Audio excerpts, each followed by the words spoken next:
Hello' দোস্ত, এতিয়া ৰাতিপুৱা 7টা বাজিছে আৰু মই উঠি মেলি গা পা ধুই আজৰি হৈছোঁ। এতিয়া মই ডিউটিলৈ যাম আৰু এতিয়া বৰ্তমান মই ঘৰতে আছোঁ। আপোনালোকে কি কৰি আছে কমেণ্টত জনাবচোন। আৰু চাওক, মই এতিয়া ধুনীয়াকৈ ফ্ৰেছ হৈ গ'লোঁ। ফ্ৰেছ হৈ এতিয়া মই লাল চাহ বনাইছোঁ, লাল চাহ খাম আৰু এটা বস্তু আপোনালোকক মই দেখাম, ঠিক আছে। মই এখন বাইক লৈছিলোঁ, বহুত দিনৰ আশা এখন বাইক মই ল'লোঁ আৰু বাইকখন কেনেকুৱা হয় কি হয় মই অকণমান দেখাই দিম আপোনালোকক আৰু ভিডিঅ'টো একদম শেষলৈকে চাওক।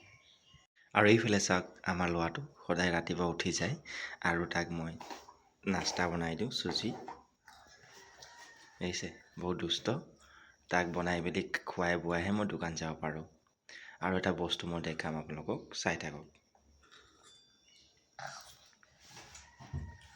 আৰু এইফালে চাওক, মই লাল চাহ বনাই আছোঁ, কাৰণ মই ৰাতিপুৱাই মৰ্ণিঙত লাল চাহ খাওঁ।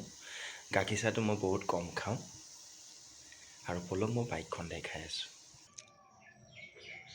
এইখন চাওক, মোৰ মৰমৰ বাইক। আৰু এই বাইকখন ল'বলৈ মই বহুত দিন কষ্ট কৰিছোঁ।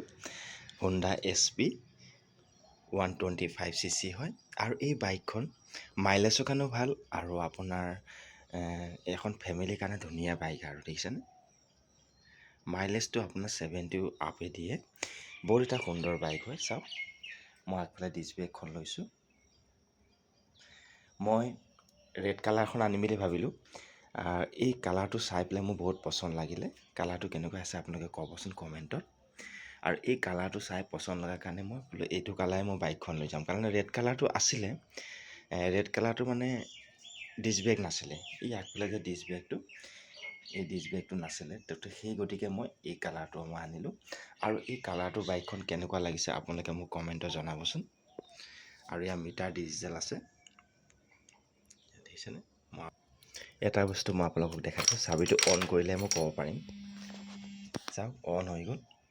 আৰু ইয়াৰ এটা ডিছপ্লে আছে, দেখিছেনে। এই ডিছপ্লেটো ইয়াত মোবাইল কানেক্ট কৰিব পাৰিব, মিউজিক শুনিব পাৰিব আৰু এই ডিছপ্লেটো ভিডিঅ' চলাব পাৰিব, চবখিনি কৰিব পাৰে। এই চাইডত চাব দেই, মই অলপ আপোনালোকক দবাই দেখাই দিছোঁ, অকণমান চেঞ্জ হ'ব চাওক হা। এই দেখিছেনে, ওলাই গ'ল চাওক। এয়া চাওক, ছেটিংছ কিবা কিবি ওলাই যায়, কিন্তু মই বিশেষ ইমান নাজানো, তো সেই গতিকে এই অপশ্যনটো মই ইউজ কৰা নাই। কিন্তু ইউজ কৰিব লাগিব, ক'ৰবাত গ'লে লাগিব, দৰকাৰ হ'ব। দেখিছে, অট'মেটিক ওলাই যায় চাওক। আৰু খুব সুন্দৰ এটা ফিচাৰ বনাইছে বাইকখন। আৰু ইয়াত আছে মোড, ইয়াৰ মোডকেইটা ইয়াতে আছে, এই 4টা ছুইচ, দেখিছেনে। আৰু ইয়াৰ আপাৰ ডিপাৰটো যে এইটো ফ্ৰণ্টত আছে, এইটো দেখিছে, আপাৰ ডিপাৰ। আৰু ইয়াত হৰ্ণ আছে, এইটো ইণ্ডিকেটাৰ আছে, এইফালে চেল্ফ আছে আৰু ইয়াত ডিছ ব্ৰেকৰ হেৰি আছে। খুব ধুনীয়া এটা ফিচাৰ বাইকখন বনাইছে, দেখিছেনে। তো বাইকখন কেনেকুৱা লাগিছে মোক কমেণ্টত আপোনালোকে জনাব নাপাহৰিব। চ' আজিলৈ ইমানেই। জয় আই অসম।